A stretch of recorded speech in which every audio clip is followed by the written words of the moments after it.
370억 배럴의 원유를 보유한 세계 12위 산유국 나이지리아가 3천억 달러 규모의 초대형 프로젝트를 대한민국에 전적으로 위임했습니다. 이는 오직 한국만이 조건 없이 진정한 협력을 제안했기 때문입니다. 나이지리아 대통령의 이 돌발적인 발언은 전 세계를 경악하게 만들었습니다.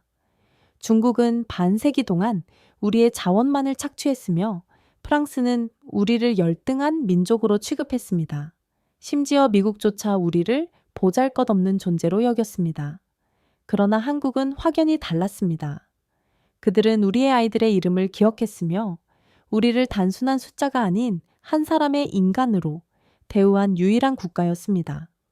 척박한 땅에 따뜻한 온정을 심었던 대한민국. 40년에 가까운 세월이 3천억 달러라는 경이로운 결실로 되돌아온 그 놀라운 서사가 지금 바로 전개됩니다. 인천국제공항에 발을 디딘 순간 11월의 차가운 공기가 폐부를 가득 채웠습니다. 36년이라는 긴 세월 만에 다시 밟는 한국 땅이었습니다. 미스터 아지스 이쪽입니다. 프랑스 토탈, 아시아 대표인 장피에르 뒤부아가 유창한 영어로 저를 맞이했습니다. 그의 미소에는 여유가 넘쳐났는데 이는 60년간 나이지리아의 석유 시장을 독점해온 강자의 자신감이었을 것입니다. 한국은 처음이시죠? 작지만 나름대로 볼만한 나라입니다. 특히 김치와 케이팝은 꽤 유명합니다.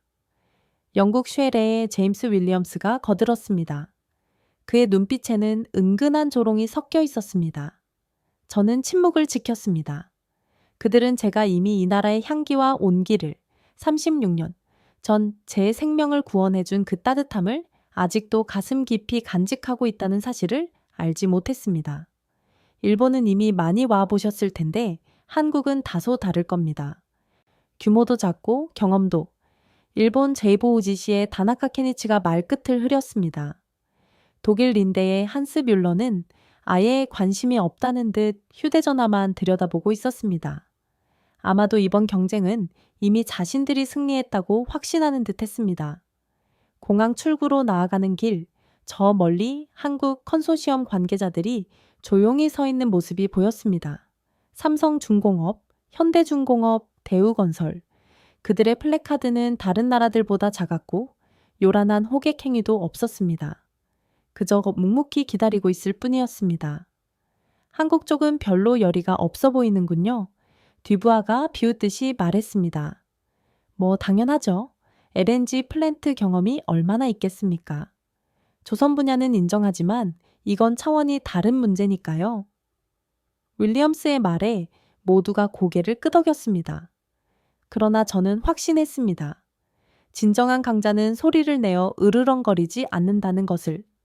36년 전 그 당시에도 그랬습니다. 다른 나라들은 카메라 앞에서 원조를 과시했지만 한국은 조용히 찾아와 조용히 희망의 씨앗을 뿌리고 떠났습니다. 롯데호텔로 향하는 리무진 안에서 저는 창밖의 풍경을 응시했습니다. 강남의 스카이라인이 장엄하게 펼쳐져 있었습니다. 36년 전만 해도 이곳이 논밭이었다고 들었는데 지금의 모습은 경이롭지 않습니까? 갑자기 옆자리에 앉은 한국 컨소시엄의 젊은 직원이 말을 걸었습니다. 1988년 올림픽 때만 해도 이곳은 허허벌판이었습니다. 그런데 지금 보세요. 이제는 뉴욕 맨해튼에 뒤지지 않죠? 저는 고개를 끄덕이며 조용히 물었습니다. 혹시 1983년에 아프리카 농업 지원 사업에 참여하셨던 분들 중에 아직 계신 분이 있을까요? 젊은 직원의 눈이 반짝였습니다. 아, 그때 코이카, KOI사 사업 말씀이시군요. 제가 알아보겠습니다. 혹시 특별히 찾으시는 분이 베누에주에서 일하셨던 이태준 박사님이라고. 제 목소리가 미세하게 떨렸습니다. 그 젊은 직원은 무언가를 직감한 듯 진지한 표정으로 바뀌었습니다. 내일 거제도 방문 때 확인해 보겠습니다. 저희 삼성중공업에 그 시절을 기억하는 고문님들이 계시거든요. 호텔에 도착했을 때는 이미 어둠이 내려앉고 있었습니다. 서울의 밤은 불야성을 이루었습니다. 36년 전 어둠 속에서 촛불 하나에 의지했던 그 나라가 이제는 세계를 밝히는 빛이 되어 있었습니다. 방에 짐을 풀면서 저는 낡은 사진 한 장을 꺼냈습니다. 6입살 꼬마가 쌀 포대 앞에서 환하게 웃고 있는 사진. 그 포대에는 선명하게 대한민국이라고 적혀 있었습니다. 내일부터 시작될 5일간의 일정. 각국은 저마다의 기술력과 경험을 자랑할 것입니다. 하지만 저는 이미 알고 있었습니다. 기술은 돈으로 살 수 있지만 진심은 구매할 수 없다는 것을, 그리고 한국이 우리에게 보여준 것은 기술 이전에 앞선 진정성이었다는 것을 말입니다. 창밖으로 한강이 내려다 보였습니다. 기적이라고 불리는 그 강물이 조용히 흐르고 있었습니다. 내일 그 기적의 현장에서 혹시 36년 전의 은인을 만날 수 있을까요? 가슴이 벅차올랐습니다. 다음 날 아침 9시 롯데호텔 크리스탈 볼룸은 팽팽한 긴장감으로 가득했습니다. 3천억 달러 규모의 나이지리아 LNG 트레인 7 프로젝트. 이 거대한 케이크를 차지하기 위해 5개국 대표들이 모였습니다. 신사숙녀 여러분, 60년의 파트너십이 모든 것을 말해줍니다. 프랑스 토탈의 장 피에르 듀부하가 첫 번째 발표자로 나섰습니다. 화려한 프레젠테이션이 시작되었습니다. 나이지리아와 프랑스는 특별한 관계입니다. 우리는 여러분의 첫 번째 유전을 개발했고 첫 번째 정유 공장을 건설했습니다. 이제 LNG 역시 우리가. 그는 능숙하게 숫자를 나열했습니다. 그러나 그의 말투에는 은근한 우월감이 배어 있었습니다. 마치 나이지리아를 여전히 자신들의 영향권 아래 있는 것으로 여기는 듯 했습니다. 이어서 영국 쉘의 제임스 윌리엄스가 나섰습니다. 우리는 나이지리아를 가장 잘 아는 국가입니다. 100년이 넘는 역사가 그것을 입증합니다. 로열 더치 쉘, 역시나 과거의 영광에 의지한 이야기들이었습니다. 식민지 시대부터 이어져 온 관계를 자랑스럽게 내세웠습니다. 저는 속으로 씁쓸함을 느꼈습니다. 그들에게 우리는 여전히 과거에 머물러 있는 존재였습니다. 독일 린데의 한스 뮬러는 다른 접근 방식을 취했습니다. 기술, 오직 기술만이 미래를 보장합니다. 독일의 극저온 기술은 세계 최고 수준입니다. 다만 그는 잠시 말을 멈추고 저희를 둘러보았습니다. 아프리카의 기술 인력은 아직 준비가 되어 있지 않습니다. 최소 20년에서 30년은 우리가 주도적으로 운영해야 할 것입니다. 천천히, 아주 천천히 기술을 전수하겠습니다. 그 순간 제 내면에서 무언가가 끌어올랐습니다. 20년, 30년. 우리를 영원한 학생으로만 바라보는 그들의 시선이 너무나 명확했습니다. 일본 JGC 다나카 케니치는 더욱 교묘한 전략을 사용했습니다. 아시아의 선배로서 조언하자면 한국과 같은 후발주자보다는 이미 검증된 파트너가 중요합니다. 물론 한국도 최근 조선 분야에서 좋은 성과를 내고 있지만 그는 의미심장하게 한국 대표단을 바라보았습니다. LNG 플랜트는 선박 건조와는 차원이 다릅니다. 나이지리아처럼 중요한 국가가 굳이 모험을 감행할 필요는 없겠죠. 옆에 앉은 다른 나라 대표들이 고개를 끄덕였습니다. 마치 사전에 공모한 것처럼 한국을 견제하는 분위기였습니다. 마지막으로 한국 컨소시엄의 차례가 왔습니다. 삼성중공업의 박상진 전무가 단상에 올랐습니다. 다른 나라들과 달리 화려한 오프닝은 없었습니다. 먼저 한 가지 여쭙겠습니다. 여기 계신 분들 중에 1983년 나이지리아 대기근 때 무엇을 하셨는지 기억하시는 분이 있습니까? 갑작스러운 질문에 회의실이 조용해졌습니다. 저희는 기억합니다. 한국은 그때 쌀 5만 톤을 보냈습니다. 우리도 먹고 살기 힘들었던 시절이었지만 더 어려운 이웃을 외면할 수 없었습니다. 듀부아의 얼굴이 붉어졌습니다. 윌리엄스는 불편한 듯 자세를 고쳐 앉았습니다. 오늘 저희가 제안하는 것은 단순한 비즈니스가 아닙니다. 36년 전 우리가 심었던 씨앗이 이제 열매를 맺을 때가 왔다고 믿습니다. 박 전무는 조용히 다음 슬라이드를 넘겼습니다. 기술 이전 6개월, 현장 책임자, 육성 1년, 완전 자립 운영 3년. 이것이 저희의 로드맵입니다. 뮬러가 비웃듯이 말했습니다. 불가능합니다. 너무 성급합니다. 1972년 전 세계는 한국의 조선업 진출을 비웃었습니다. 박 전무가 그의 말을 단호히 잘랐습니다. 불가능하다고 했습니다. 그런데 지금 세계 1위는 누구입니까? 현대중공업의 최석한 상무가 이어받았습니다. 저희는 나이지리아를 학생으로 보지 않습니다. 파트너로 봅니다. 함께 성장할 동반자로 봅니다. 대우건설의 윤재혁 이사도 거들었습니다.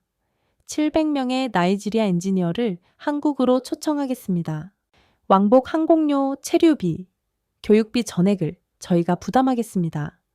이것은 비용이 아니라 미래에 대한 투자입니다. 회의실의 분위기가 순식간에 변하기 시작했습니다. 다른 나라 대표들의 표정이 굳어졌습니다. 잠깐만요. 다나카가 끼어들었습니다. 그런 조건이라면 수익성이 없을 텐데요. 비즈니스의 기본도 모르시는 겁니까? 박 전무가 미소를 지었습니다. 비즈니스의 기본은 신뢰입니다. 그리고 신뢰는 단기 수익보다 중요합니다. 36년 전 한국이 나이지리아에 쌀을 보낼 때도 그런 계산은 하지 않았습니다. 저는 가슴이 뜨거워지는 것을 느꼈습니다. 드디어 누군가가 우리를 제대로 보고 있었습니다. 시혜의 대상이 아닌 함께 나아갈 파트너로 보고 있었습니다. 프레젠테이션이 끝나고 쉬는 시간, 뒤부하가 저에게 다가왔습니다. 아지스 부총재님, 감상에 젖어서는 안 됩니다. 비즈니스는 냉정해야 합니다. 그렇습니다. 그래서 더욱 한국이 눈에 들어오는 겁니다. 제가 대답했습니다. 그들은 우리의 미래를 바라보고 있습니다. 당신들처럼 과거에 묶어두려 하지 않습니다. 뒤부하의 얼굴이 더욱 붉어졌습니다. 하지만 저는 이미 마음이 한국으로 기울고 있었습니다. 내일 거제도에서 무엇을 보게 될지, 그리고 혹시 그분을 만날 수 있을지에 대한 기대감에 잠을 이루기 어려울 것 같았습니다. 그날 밤 호텔방 창밖으로 서울의 야경이 한눈에 들어왔습니다. 수백만 개의 불빛이 별처럼 반짝였습니다. 남산타워부터 한강의 다리들까지 모든 것이 빛나고 있었습니다. 책상 위에 놓인 낡은 사진첩을 펼쳤습니다. 누렇게 바랜 사진 속에는 7살의 제가 있었습니다. 뼈만 앙상하게 남은 팔, 볼록 나온 배, 그리고 공포에 질린 눈빛. 1983년 베누에주 대기근의 한복판이었습니다. 어머니는 이틀째 아무것도 드시지 못하고 계셨습니다. 동생은 이미 열흘 전에 하늘로 떠났습니다. 마을 전체가 죽음의 그림자에 뒤덮여 있었습니다. 국제 뉴스는 매일같이 아프리카의 비극을 보도했지만 아무도 오지 않았습니다. 그러던 어느 날 아침 멀리서 트럭 소리가 들렸습니다. 처음에는 환청인 줄 알았습니다. 하지만 소리는 점점 가까워졌고 마침내 낡은 트럭 세대가 마을 광장에 멈춰 섰습니다. 트럭 옆면에는 생전 처음 보는 글자가 적혀 있었습니다. 대한민국, 그리고 또 다른 글자, 코이카, 케이오, 아이사, 체이우. 잠깐만, 통역이 필요합니다. 트럭에서 내린 동양인이 영어로 말했습니다. 마을에서 유일하게 영어를 할 줄 아는 목사님이 앞으로 나섰습니다. 우리는 한국에서 왔습니다. 쌀을 가져왔습니다. 하지만 더 중요한 것을 드리려 합니다. 그 동양인은 트럭 뒤편을 가리켰습니다. 쌀 포대가 산더미처럼 쌓여 있었습니다. 마을 사람들이 환호성을 질렀습니다. 어떤 이들은 울었고 어떤 이들은 무릎을 꿇었습니다. 제 이름은 이태준입니다. 농업 전문가입니다. 통역을 통해 그의 말이 전해졌습니다. 이 쌀로 며칠은 버티실 수 있을 겁니다. 하지만 우리가 떠나면 또다시 굶주림이 찾아올 겁니다. 그래서 우리는 씨앗과 농기구를 가져왔습니다. 그리고 농사 짓는 법을 가르쳐 드리려 합니다. 마을 어른들은 깊이 이해하는 표정을 지었습니다. 다른 구호단체들은 물자만 던져주고 떠났는데 이 사람들은 달랐습니다. 다음 날부터 이 박사님과 그의 팀은 매일 새벽부터 밭으로 나갔습니다.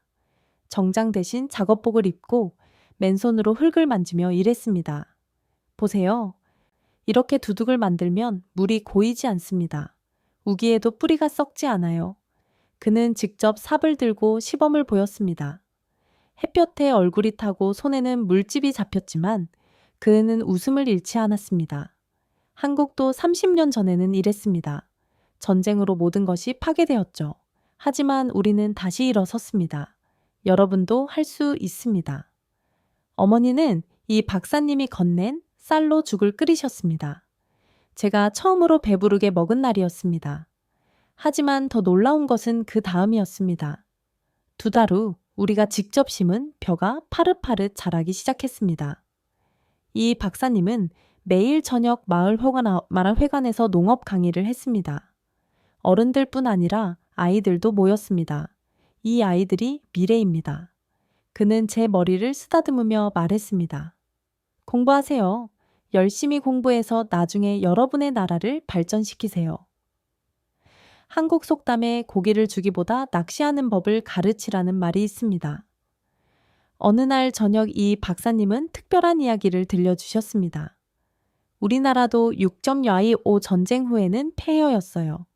그런데 20년 만에 배를 만들기 시작했고 이제는 세계 최고의 조선 강국이 되었죠. 농업도 산업도 모두 사람이 하는 일입니다. 기술을 배우면 무엇이든 할 수 있어요. 그는 주머니에서 작은 사진을 꺼냈습니다. 거대한 배가 바다에 떠 있는 모습이었습니다. 이게 우리가 만든 배예요. 맨손으로 시작해서 이렇게 됐죠. 여러분도 언젠가는 이런 걸 만들 수 있을 거예요. 3달 후 이 박사님 팀이 떠나는 날이 왔습니다. 마을 사람들은 모두 나와 그들을 배웅했습니다. 꼭 기억하세요. 여러분은 할 수 있습니다. 우리가 했듯이 여러분도 할 수 있습니다. 떠나기 전 이 박사님은 제게 작은 수첩을 건넸습니다. 이건 내 연락처야. 나중에 크면 꼭 연락해. 한국에 와서 더 많은 걸 배우고 싶다면 도와줄게. 트럭이 멀어질 때까지 우리는 손을 흔들었습니다. 그리고 그의 가르침 덕분에 우리 마을은 30년 만에 처음으로 풍년을 맞았습니다. 그 일이 있고 나서 저는 공부에 매진했습니다. 이 박사님의 말씀을 가슴에 새기고 언젠가는 우리나라를 발전시키는 사람이 되겠다고 다짐했습니다. 그리고 기회가 온다면 한국이 우리에게 베푼 은혜를 반드시 갚겠다고 맹세했습니다. 대학에서 공학을 전공하고 석유공사에 입사한 후에도 저는 이 박사님과 편지를 주고받았습니다. 그는 농촌진흥청에서 은퇴한 후 산업계 자문으로 활동하며 개발도상국 기술지원 사업에 참여하고 있다고 했습니다. 기술이 없으면 영원히 가난할 수밖에 없어. 농업이든 산업이든 결국은 기술이 핵심이야. 그의 편지에는 늘 이런 조언이 담겨 있었습니다. 휴대전화가 울렸습니다. 내일 일정을 확인하는 연락이었습니다. 거제도 삼성중공업, 울산 현대중공업 방문, 그리고 혹시 모를 만남의 가능성, 36년이 지났습니다. 그 어린 소녀는 이제 나이지리아 국영 석유공사의 수석 부총재가 되었습니다. 그리고 3천억 달러의 미래를 결정할 위치에 서 있습니다. 창밖의 서울은 여전히 빛나고 있었습니다. 36년 전 그들이 우리에게 보여준 희망처럼 이제는 우리가 그들과 함께 새로운 희망을 만들어갈 차례였습니다. 새벽 6시 서울역은 이미 사람들로 붐비고 있었습니다. KTX를 타고 부산으로 다시 거제도로 향하는 일정이었습니다. 시속 300km라니 놀랍군요. 독일의 한스 뮬러가 감탄했습니다. 우리 기체도 이런 속도는 흔치 않습니다. 하지만 프랑스의 뒤부안에 콧방귀를 뀌었습니다. TGV가 더 빠릅니다. 그리고 더 오래되었죠. 경쟁은 기차 안에서도 계속되었습니다. 하지만 저는 창밖으로 스쳐 지나가는 한국의 풍경에 넋을 잃고 있었습니다. 논밭과 아파트, 공장과 산이 조화롭게 어우러져 있었습니다. 부산역에 도착해 거제도로 향하는 버스에 올랐습니다. 바다가 보이기 시작했고 마침내 거대한 조선소의 모습이 나타났습니다.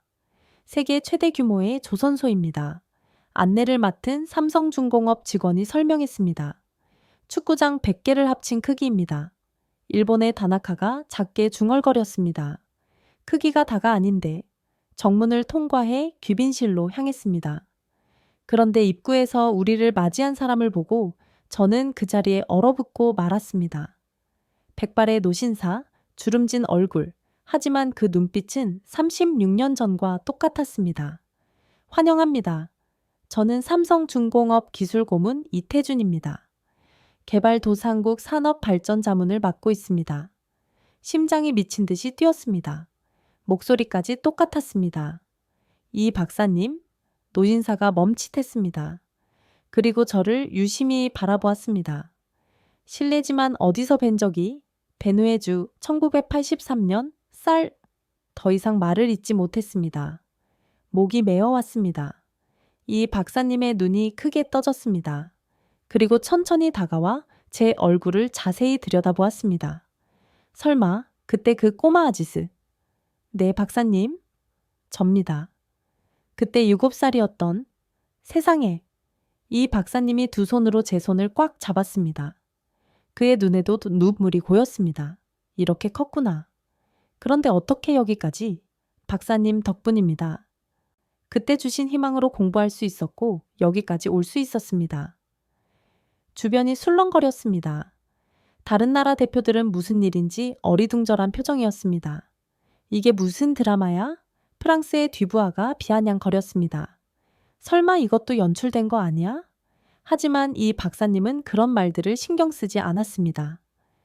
여러분께 설명드려야겠네요. 이 친구는 제가 36년 전 아프리카에서 만난 아이입니다. 그때는 뼈만 앙상한 19살이었는데 이 박사님이 감격에 겨운 목소리로 설명했습니다.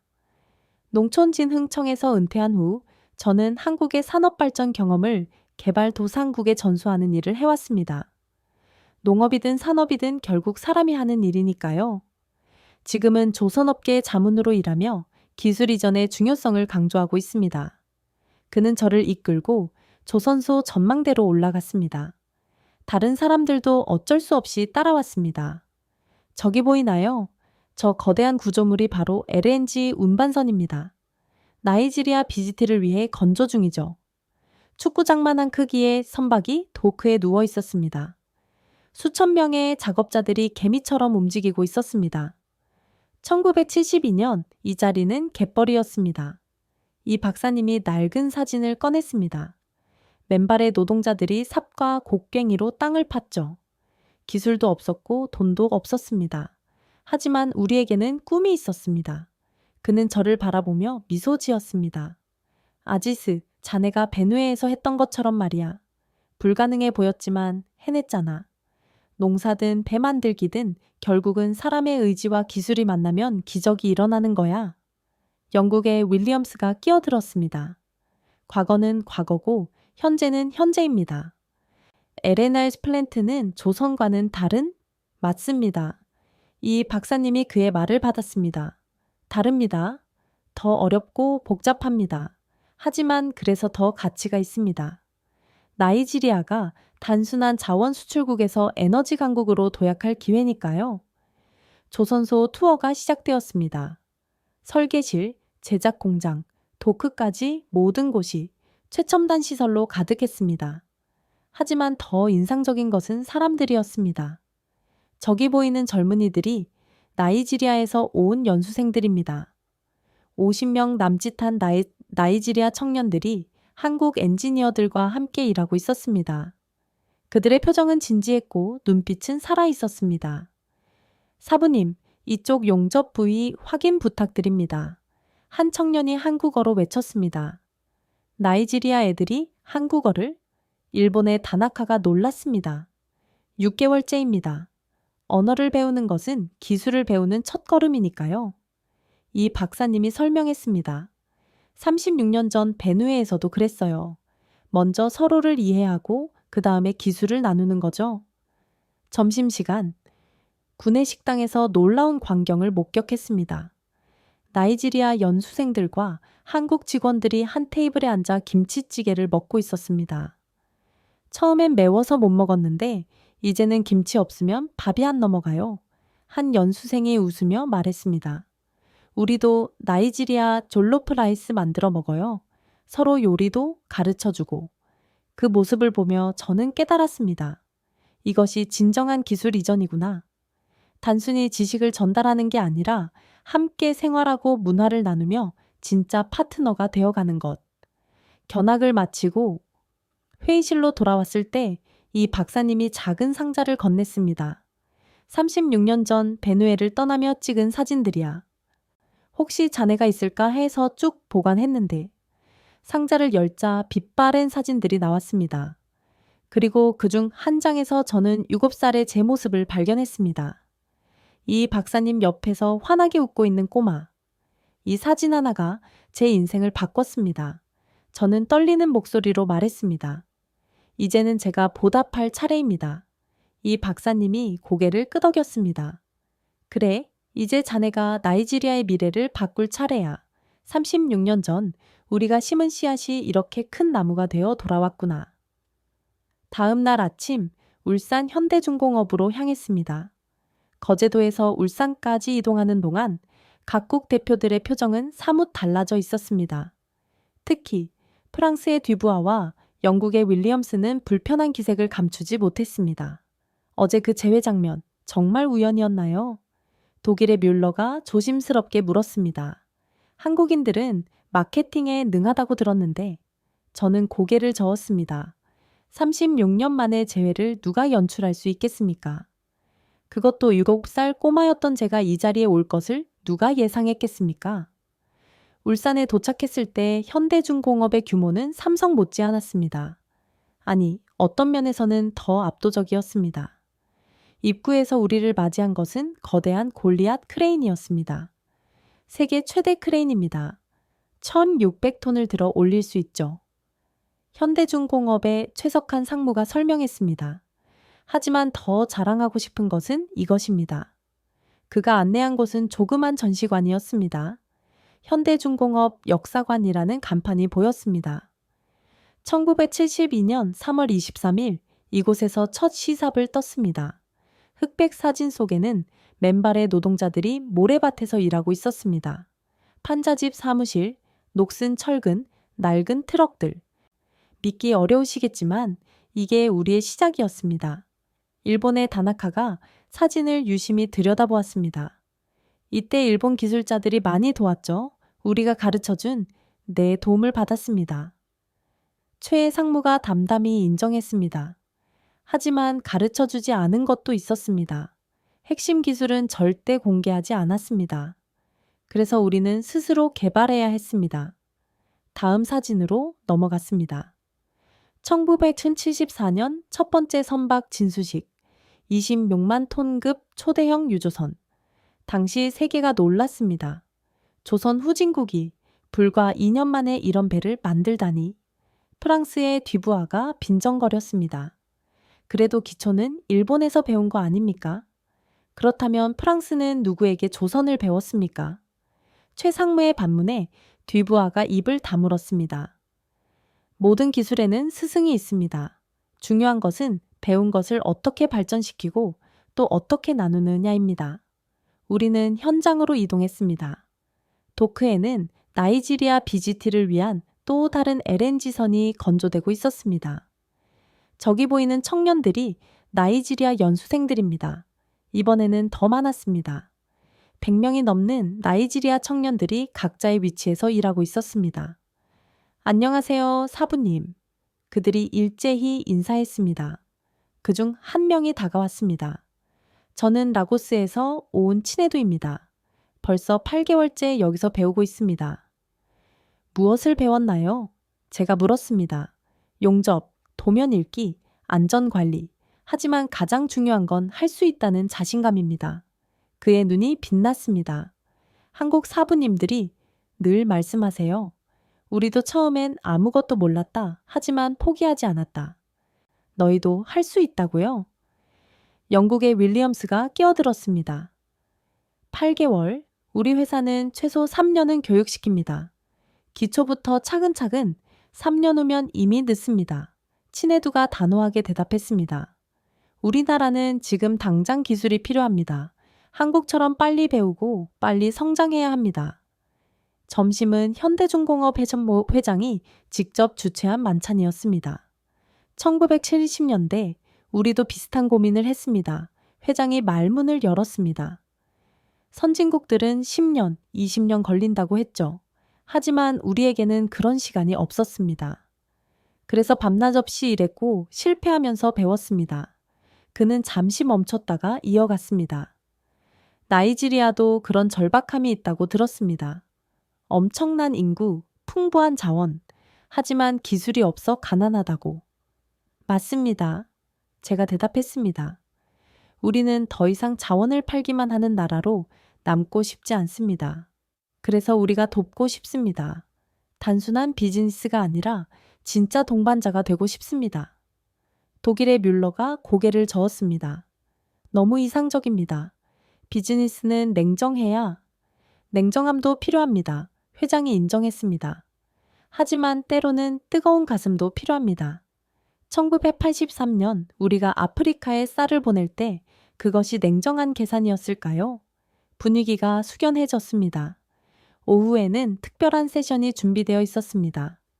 한국 나이지리아 미래의 비전 워크숍, 양국의 엔지니어들이 함께 모여 아이디어를 나누는 자리였습니다. 우리는 단순히 배를 만들고 싶지 않습니다. 한 나이지리아 엔지니어가 발표했습니다. 언젠가는 우리도 설계하고 우리도 만들고 싶습니다. 좋습니다. 그럼 단계별로 접근해 봅시다. 한국 엔지니어가 화이트보드에 로드맵을 그렸습니다. 1단계 운영, 기술 습득, 2단계 정비 기술 습득, 3단계 제작 참여, 4단계 설계 참여, 5단계 독자 개발. 얼마나 걸릴까요? 한국은 20년 걸렸습니다. 하지만 여러분은 우리보다 유리합니다. 우리의 경험을 바탕으로 시작하니까요. 10년이면 가능할 겁니다. 일본의 다나카가 코웃음을 쳤습니다. 10년 불가능합니다. 아프리카의 교육 수준을 고려하면 1960년대 한국의 문맹률이 얼마였는지 아십니까? 최 상무가 물었습니다. 30%가 넘었습니다. 대학 졸업자는 인구의 1%도 안 됐죠? 하지만 지금은 어떻습니까? 워크숍은 늦은 오후까지 계속되었습니다. 나이지리아 엔지니어들의 눈빛은 시간이 갈수록 밝아졌습니다. 그들은 질문하고 메모하고 사진을 찍었습니다. 이것이 우리가 원하는 기술 이전입니다. 제가 다른 나라 대표들을 보며 말했습니다. 일방적으로 가르치는 것이 아니라 함께 고민하고 함께 성장하는 것. 돌아오는 버스 안 각국 대표들은 조용했습니다. 특히 유럽 대표들의 표정은 어두웠습니다. 그들도 느꼈을 것입니다. 판이 바뀌고 있다는 것을. 호텔에 도착했을 때 이태준 박사님이 로비에서 기다리고 있었습니다. 아지스, 잠깐 시간 있나? 우리는 호텔 바로 이동했습니다. 36년 전 베누에를 떠날 때 약속했지. 언젠가 너희가 스스로 설 수 있을 거라고. 기억합니다. 그 약속을 지키고 싶네. 이번 프로젝트가 그 시작이 되었으면 좋겠어. 이 박사님은 낡은 수첩을 꺼냈습니다. 1983년 베누에주에서의 기록이었습니다. 여기 보게. 오늘 한 아이가 물었다. 우리도 한국처럼 될 수 있냐고? 나는 그렇다고 대답했다.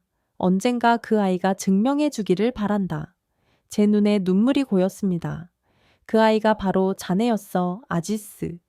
그날 밤 저는 결심했습니다. 이번 프로젝트의 파트너는 한국이어야 한다고. 단순히 기술이 뛰어나서가 아니라 우리를 진정으로 이해해야 하고 함께 갈 준비가 되어 있기 때문에. 셋째 날 아침, 울산 현대중공업의 조선소로 향했습니다. 이곳은 특별한 곳이었습니다. 나이지리아 연수생들이 실제로 생활하며 교육받는 기숙사와 훈련원이 있는 곳이었습니다. 우리는 이곳을 글로벌 테크니션 스쿨이라고 부릅니다. 현대중공업 교육원장 송재민 이사가 설명했습니다. 단순한 기술 교육이 아닙니다. 미래의 리더를 키우는 곳입니다. 건물에 들어서자 놀라운 광경이 펼쳐졌습니다. 강의실마다 다양한 국가의 연수생들이 수업을 받고 있었습니다. 그 중에서도 나이지리아 연수생들이 가장 많았습니다. 안녕하세요, 사부님. 복도에서 마주친 나이지리아 청년들이 밝게 인사했습니다. 그들의 작업복에는 태극기와 나이지리아 국기가 나란히 새겨져 있었습니다. 이분들이 특별 강사진입니다. 송 이사가 한쪽 강의실을 가리켰습니다. 안을 들여다보니 놀랍게도 강단에 선 사람은 한국인이 아니었습니다. 저분은 3년 전 수료한 나이지리아 출신 엔지니어입니다. 이제는 후배들을 가르치고 있죠. 나이지리아 사람이 나이지리아 사람을 가르친다. 독일의 뮬러가 놀랐습니다. 이것이 진정한 기술 이전 아닐까요? 송 이사가 미소 지었습니다. 우리가 영원히 가르칠 수는 없습니다. 그들 스스로 가르치고 배울 수 있어야 진짜 자립입니다. 실습장으로 이동했습니다. 거대한 공간에는 실제 선박 제작에 사용되는 장비들이 그대로 설치되어 있었습니다. 여기서는 실전과 똑같은 환경에서 훈련합니다. 한 나이지리아 연수생이 용접 작업을 하고 있었습니다. 불꽃이 튀는 가운데서도 그의 손놀림은 정확했습니다. 처음엔 무서웠어요. 작업을 마친 청년이 마스크를 벗으며 말했습니다. 하지만 사부님이 말씀하셨어요. 두려움을 이기는 방법은 하나다. 직접 해보는 것이다 라고. 영국의 윌리엄스가 끼어들었습니다. 안전사고 위험이 크지 않습니까? 우리는 최소 1년은 이론만으로는 배를 만들 수 없습니다. 송 이사가 단호하게 말했습니다. 물론 안전이 최우선입니다. 하지만 과잉보호는 성장을 막습니다. 점심시간 우리는 연수생 식당으로 갔습니다. 한식과 나이지리아 음식이 함께 준비되어 있었습니다. 김치찌개요, 졸로프 라이스요. 식당 아주머니가 나이지리아 연수생에게 물었습니다. 오늘은 김치찌개요. 어제 졸로프 먹었으니까. 친애두가 웃으며 대답했습니다. 우리 일행도 함께 앉았습니다. 나이지리아 연수생들이 자연스럽게 다가왔습니다. 부총재님, 정말 아지스 부총재님 맞으시죠? 한 청년이 흥분한 목소리로 물었습니다. 나이지리아에서 부총재님 이야기 많이 들었습니다.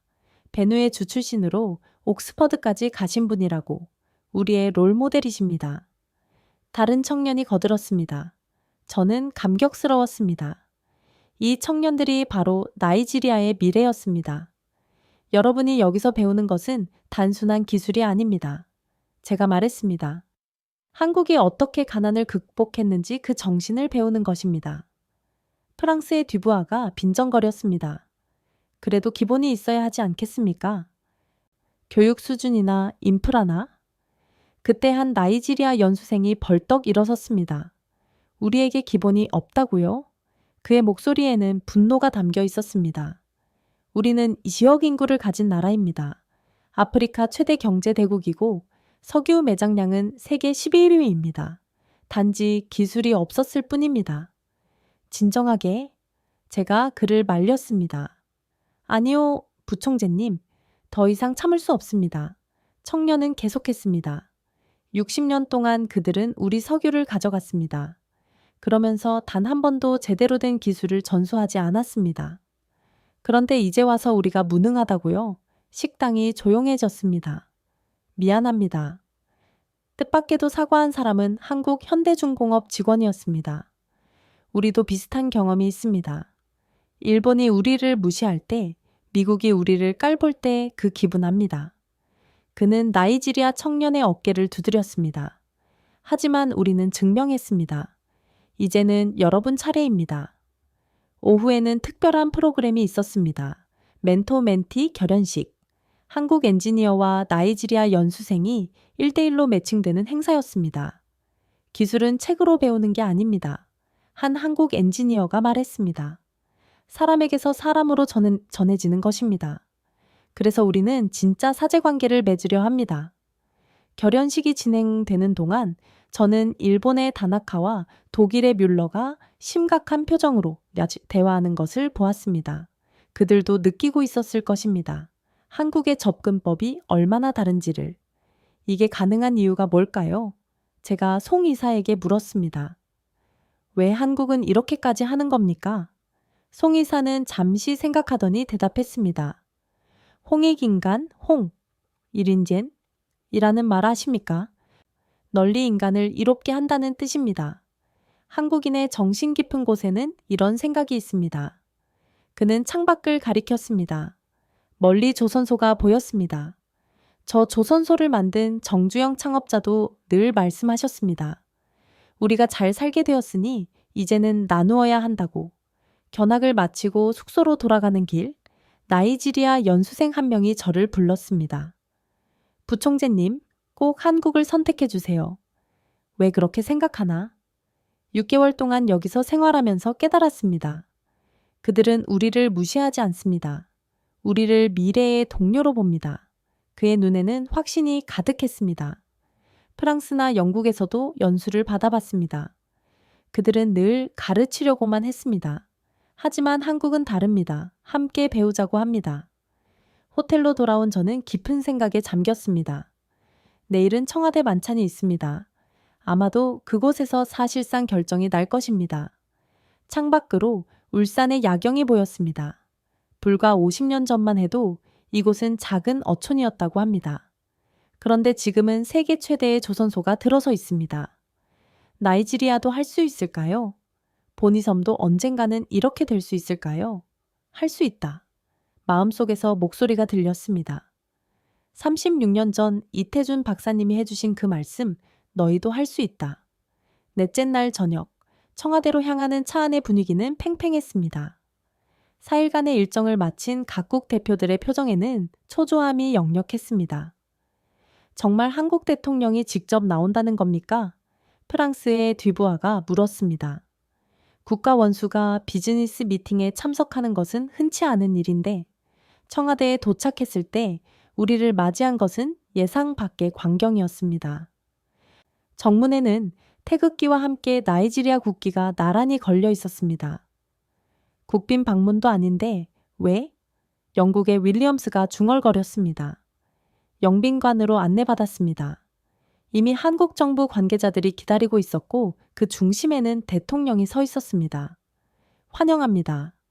특히 나이지리아에서 온 아지스 부총재님, 먼 길 오시느라 고생 많으셨습니다.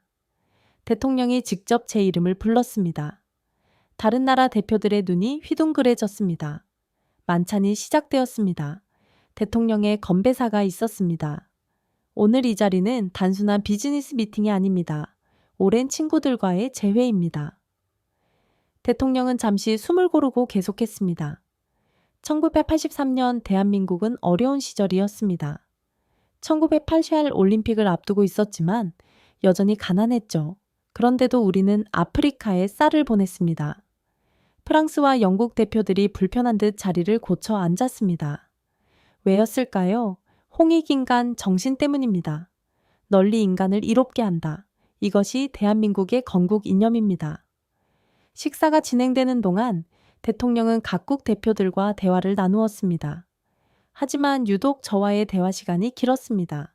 이태준 박사님을 만나셨다고 들었습니다. 네, 36년 만에 재회였습니다. 기적 같은 일이네요. 이 박사님은 한국 농업 발전의 산증인이십니다. 그분이 아프리카에서 배운 것도 많다고 하시더군요. 저희가 배운 게 있다고요? 물론입니다. 역경을 극복하는 힘, 공동체 정신, 자연과 조화롭게 사는 지혜, 한국이 오히려 배웠습니다. 메인 요리가 나온 후 대통령이 자리에서 일어섰습니다. 이제 나이지리아 대표께서 말씀해 주시죠. 순간 저는 준비한 원고를 꺼냈다가 다시 접었습니다. 외교적 수사로 가득한 그 원고는 이 순간에 맞지 않았습니다. 1983년 저는 7살이었습니다. 제 첫 마디에 만찬장이 조용해졌습니다. 베누에 주는 극심한 가뭄으로 아사자가 속출했습니다. 제 남동생도 그중 하나였습니다. 누군가 숨을 들이쉬는 소리가 들렸습니다. 그때 한국에서 트럭이 왔습니다. 쌀을 가득 싣고. 하지만 더 중요한 것은 쌀이 아니었습니다. 희망을 가져왔습니다. 저는 천천히 시선을 돌려 각국 대표들을 바라봤습니다. 프랑스는 어디 있었습니까? 영국은? 독일은? 일본은? 듀부아와 윌리엄스의 얼굴이 붉어졌습니다. 60년 동안 나이지리아의 석유를 가져간 나라들은 우리가 굶어 죽을 때 어디 있었습니까? 목소리가 떨렸지만 멈추지 않았습니다. 오직 한국만이 왔습니다. 자신들도 가난했지만 나눔을 실천했습니다. 그리고 더 중요한 것은 우리에게 스스로 일어설 수 있는 방법을 가르쳤다는 것입니다. 일본의 다나카가 반박하려 했습니다. 그래도 비즈니스요? 제가 그의 말을 잘랐습니다. 36년 전 그 쌀값을 한국이 받아갔습니까? 농업 기술을 가르치고 돈을 요구했습니까? 다나카가 입을 다물었습니다. 우리는 은혜를 잊지 않습니다. 그리고 이제 그 은혜에 보답할 때가 왔습니다. 저는 대통령을 바라봤습니다. 나이지리아는 이미 결정했습니다. 우리의 파트너는 대한민국입니다. 순간 정적이 흘렀습니다. 그리고 누군가 박수를 치기 시작했습니다. 이태준 박사님이었습니다.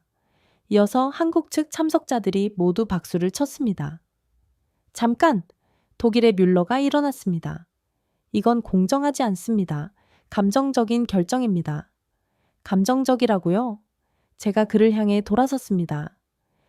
당신이 20년, 30년 걸린다고 무시할 때 한국은 6개월이면 된다고 했습니다. 당신이 우리를 영원한 학생으로 볼 때 한국은 파트너로 봤습니다. 이게 감정적입니까? 아니면 합리적입니까? 뮬러도 할 말을 잃었습니다. 대통령이 조용히 말했습니다. 여러분, 오늘 우리는 역사적인 순간을 목격하고 있습니다. 한국과 나이지리아의 새로운 시작입니다. 그는 잔을 들었습니다. 36년 전 뿌린 씨앗이 이제 열매를 맺었습니다. 이것이 바로 홍익인간 정신의 결실입니다. 모두가 잔을 들었습니다. 마지막에 다른 나라 대표들도 따라 들었습니다. 만찬이 끝난 후 대통령이 저를 따로 불렀습니다. 아지스 부총재님, 한 가지 약속하겠습니다. 무엇입니까? 이번 프로젝트는 시작일 뿐입니다. 한국은 나이지리아가 진정한 에너지 강국이 될 때까지 함께하겠습니다. 기술도, 교육도, 필요하다면 자금도 지원하겠습니다. 왜 그렇게까지 하십니까? 홍익인간은 말로만 하는 게 아닙니다. 실천으로 보여야 합니다. 36년 전 우리가 그랬듯이 청와대를 나서면서 다른 나라 대표들과 마주쳤습니다. 그들의 표정은 복잡했습니다. 축하합니다. 의외로 먼저 인사한 사람은 영국의 윌리엄스였습니다. 솔직히 인정합니다. 우리는 너무 오만했습니다. 프랑스의 듀부아도 마지못해 고개를 끄덕였습니다. 60년의 파트너십이 하루아침에 무너지다니. 하지만 이해합니다. 우리는 정말로 나이지리아를 파트너로 본 적이 없었으니까요. 일본의 다나카가 저에게 다가왔습니다. 한 가지 묻고 싶습니다. 정말로 개인적인 인연 때문에 한국을 선택한 겁니까? 아닙니다. 제가 단호하게 대답했습니다. 한국이 우리의 미래를 보여줬기 때문입니다. 가난한 나라도 선진국이 될 수 있다는 것을, 그리고 그 과정에서 인간의 존엄성을 잃지 않을 수 있다는 것을.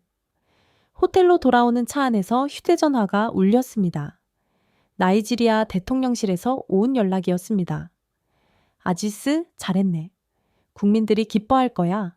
대통령의 목소리였습니다. 한국을 선택한 것은 단순히 프로젝트 하나를 위한 게 아니야. 우리의 미래를 위한 선택이지. 알고 있습니다, 카카. 36년 전 한국이 우리에게 쌀을 줬다면 이제는 우리가 한국에 기회를 주는 거야. 그것이 진정한 동반자 관계 아니겠나? 전화를 끊고 창밖을 바라봤습니다. 서울의 밤거리는 여전히 환했습니다. 내일이면 계약서에 서명할 것입니다. 그리고 새로운 역사가 시작될 것입니다.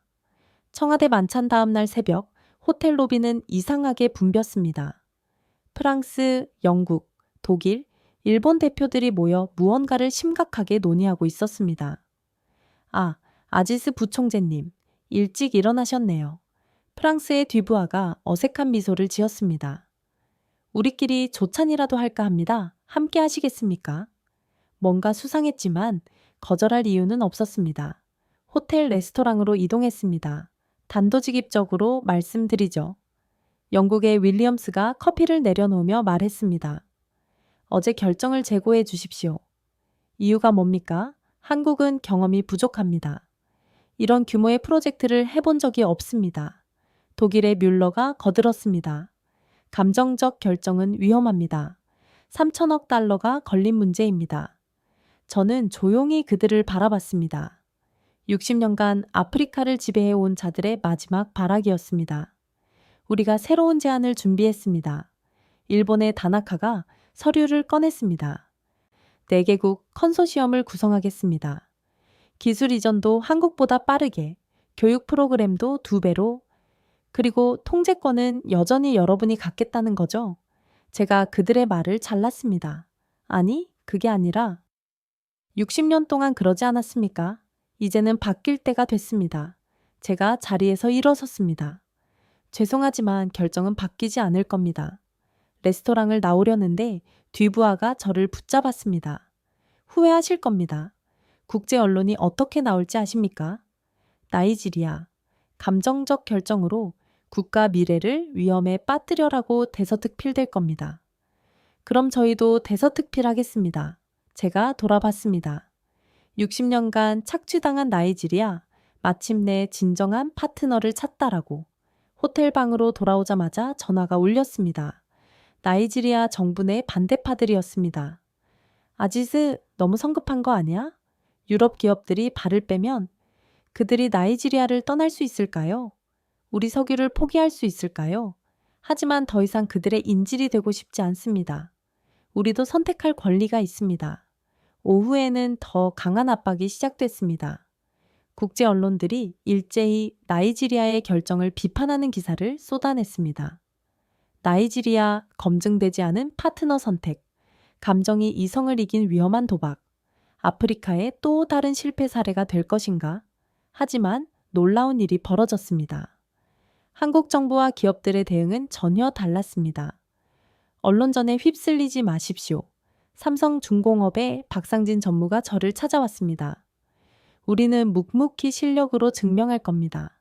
그는 두꺼운 파일을 건넸습니다. 지난밤 긴급 회의를 했습니다. 기존 제안을 더욱 개선했습니다. 기술 이전 기간 판례 단축, 현지 고용 확대. 그리고 그는 잠시 말을 멈췄습니다. 나이지리아 정부 지분 참여를 제안합니다. 단순한 발주자가 아닌 진짜 파트너가 되는 겁니다. 그게 가능합니까? 한국 정부가 보증합니다. 아까 대통령실에서 직접 연락이 왔습니다. 그 순간 또 다른 전화가 왔습니다. 현대중공업이었습니다. 부총재님, 지금 당장 만나야 합니다. 놀라운 제안이 있습니다.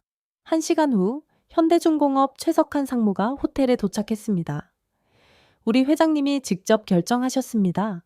나이지리아에 조선소를 지어드리겠습니다. 뭐라고요?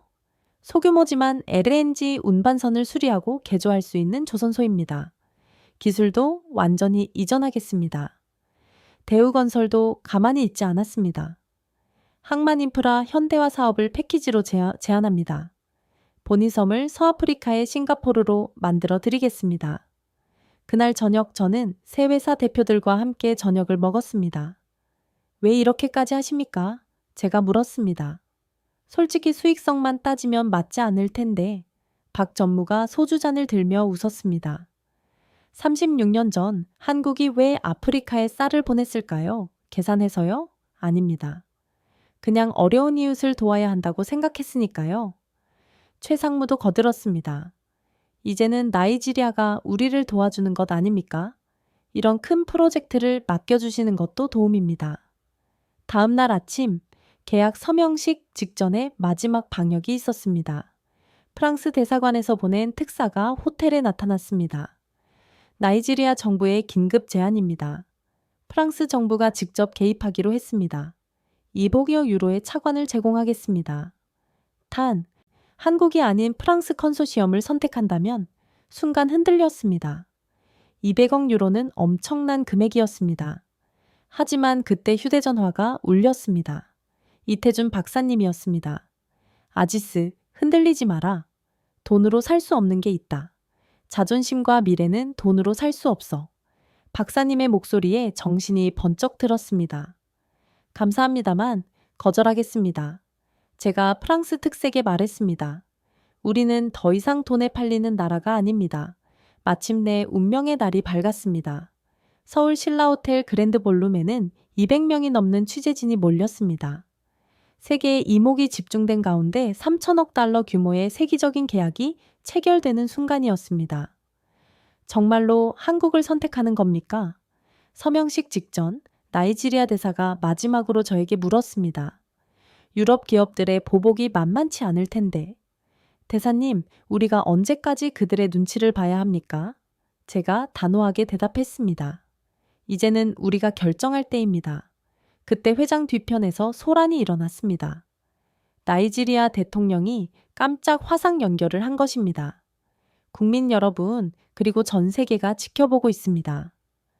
대형 스크린에 나타난 대통령의 표정은 단호했습니다. 오늘 우리는 새로운 역사를 씁니다. 더 이상 자원을 팔기만 하는 나라가 아닌 기술을 보유한 에너지 강국으로 나아가는 첫걸음입니다. 대통령은 잠시 말을 멈추고 저를 바라봤습니다. 그리고 그 여정을 함께할 파트너는 36년 전 우리가 가장 어려울 때 손을 내밀어준 나라 대한민국입니다. 박수가 터져 나왔습니다. 이태준 박사님이었습니다. 한국 측 참석자들의 눈에는 감동이 어려 있었습니다. 이제 제 차례였습니다. 단상에 올라 마이크를 잡았습니다. 1983년 베누에주의 7살 소녀는 한국에서 온 쌀로 목숨을 구했습니다. 회의장이 조용해졌습니다. 그 소녀는 자랐고 공부했고 오늘 이 자리에 서 있습니다. 이것이 바로 한국이 우리에게 준 선물입니다. 단순한 원조가 아닌 희망이었습니다. 저는 이태준 박사님을 바라봤습니다. 그는 눈물을 글썽이고 있었습니다. 오늘 우리가 서명하는 것은 단순한 계약서가 아닙니다. 두 나라의 미래를 함께 만들어 가겠다는 약속입니다. 드디어 서명 순간이 왔습니다. 삼성중공업, 현대중공업, 대우건설 대표들이 차례로 나와 계약서에 서명했습니다. 트레인세블 프로젝트 10억 달러, LNG 운반선 6척 건조 15억 달러, 항만인프라 현대와 5억 달러. 사배자가 계약 내용을 읽어 내려갔습니다. 그리고 특별 조항, 700명의 나이지리아 엔지니어 교육, 현지 조선소 건설 지원, 완전 기술 이전 보장.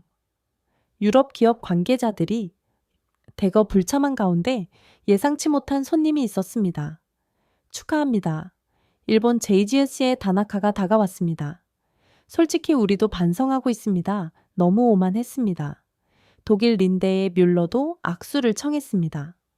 한국의 접근법에서 배울 점이 많다는 걸 깨달았습니다. 나중에 기회가 있다면, 하지만 가장 감동적인 순간은 따로 있었습니다. 부총재님, 나이지리아 연수생 20명이 한국 전통 의상을 입고 나타난 것입니다. 저희가 준비한 선물입니다. 그들은 한국어로 노래를 시작했습니다. 고향의 봄이었습니다. 나의 살던 고향은 꽃 피는 산골. 서툰 발음이었지만 진심이 담겨 있었습니다. 많은 사람들이 눈물을 닦았습니다. 노래가 끝나자 한 연수생이 나섰습니다. 저희는 한국에서 기술만 배운 게 아닙니다. 꿈을 배웠습니다. 할 수 있다는 자신감을 배웠습니다. 그는 잠시 말을 멈추고 한국 엔지니어들을 바라봤습니다. 사부님들이 늘 말씀하셨습니다. 우리도 맨손으로 시작했다. 너희도 할 수 있다고. 이제 저희가 증명하겠습니다. 서명식이 끝난 후 리셉션이 이어졌습니다. 한국 대통령이 깜짝 참석했습니다. 아지스 부총재님, 개인적으로 감사드립니다. 대통령이 제 손을 잡으며 말했습니다. 한국을 믿고 선택해 주셔서 저희가 더 감사합니다, 각하. 36년 전의 은혜를 잊지 않고 계셨으니까요. 홍익인간 정신은 시대를 초월합니다. 이제 나이지리아와 함께 그 정신을 실현하고 싶습니다.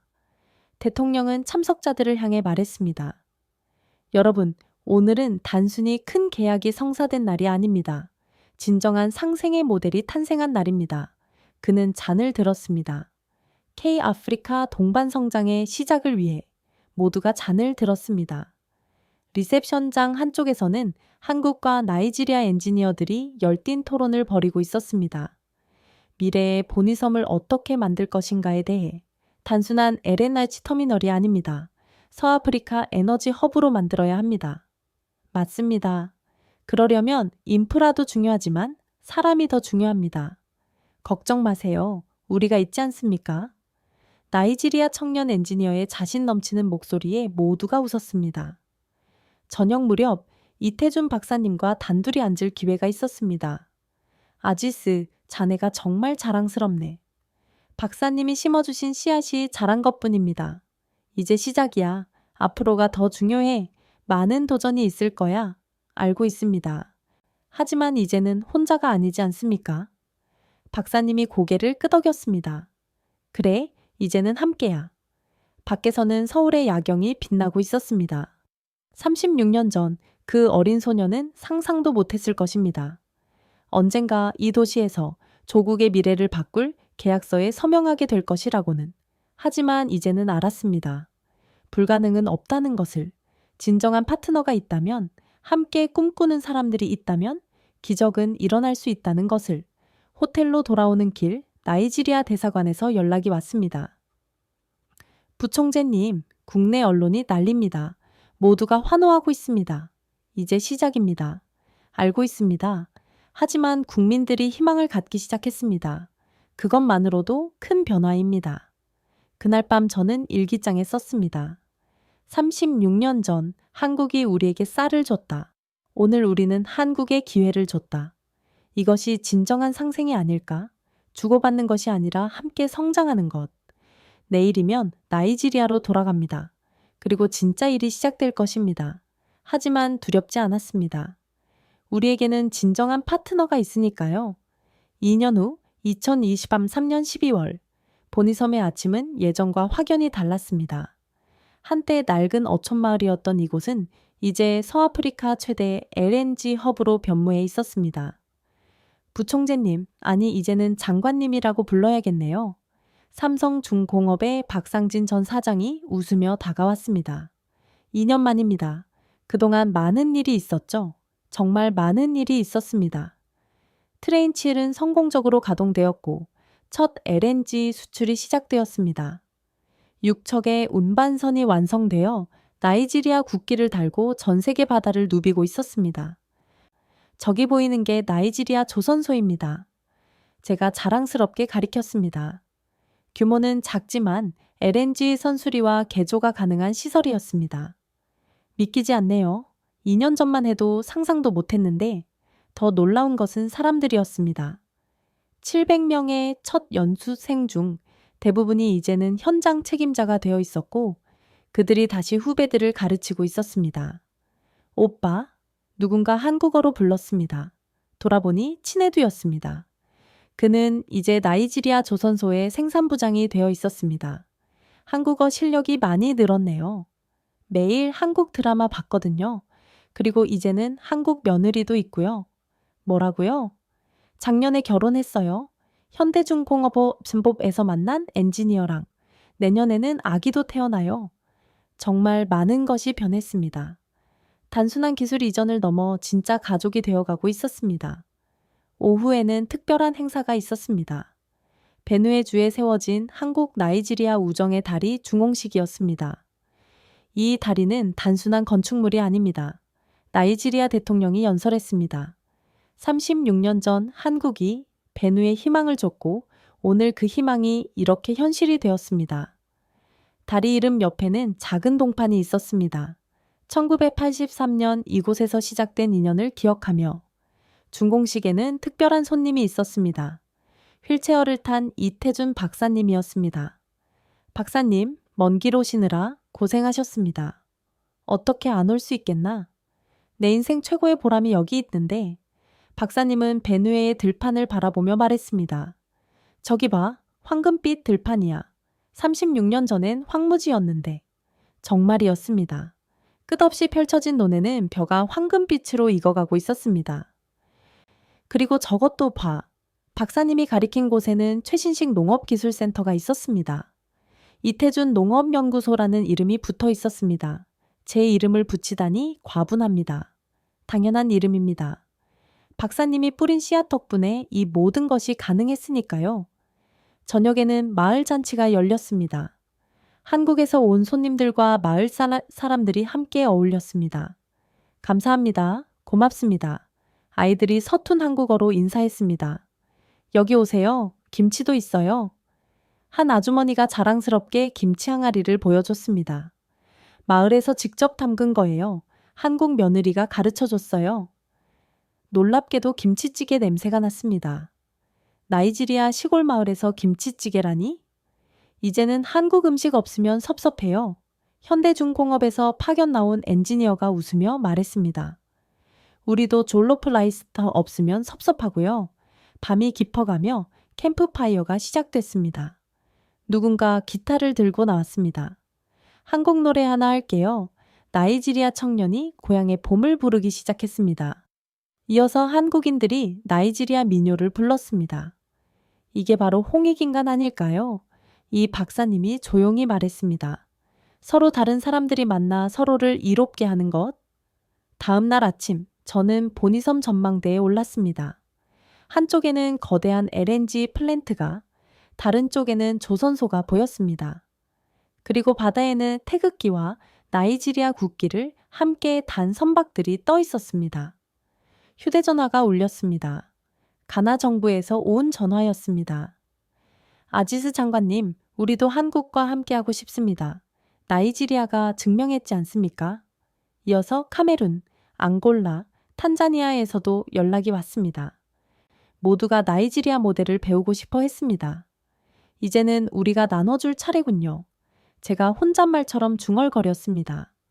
그때 젊은 엔지니어 한 명이 다가왔습니다. 장관님, 제가 내년에 한국 유학을 가게 됐습니다. 축하합니다. 무엇을 공부할 건가요? 조선공학이요. 그리고 돌아와서는 더 큰 조선소를 만들고 싶습니다. 그의 눈빛이 36년 전 제 눈빛과 닮아 있었습니다. 희망으로 가득 찬 눈빛. 꼭 성공하세요. 그리고 기억하세요. 받은 것은 나누는 것이라는 걸. 네, 홍익인간이죠. 한국 사부님들이 늘 말씀하셨어요. 저녁 비행기로 이 박사님을 배웅했습니다.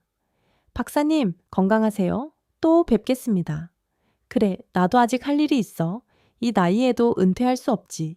무슨 일이신가요?